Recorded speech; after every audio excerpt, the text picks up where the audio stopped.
mag-abroad ka? Alam mo, kapag mag-abroad ka, dapat buo at malakas ang loob mo.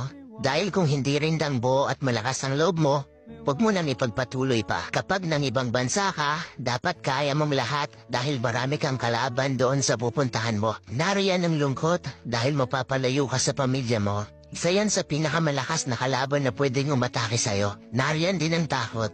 Takot at pagkabalisa kung maayos ba ang lugar na mapupuntahan mo. Maaari ka ring panghinaan ng loob dahil tanging sarili mo lang ang tutulong sa'yo sa oras ng pangangailangan mo. Pwede ka ding ma-depress dahil sa sobrang daming problema na darating sa'yo at lalo na hindi mo pa kasama ang pamilya mo sa tabi mo. Pagkawala ng pag-asa na makakamit mo pa ba ang pangarap mo dahil kulang pa ang panggastos mo kaysa sa sinasahod mo.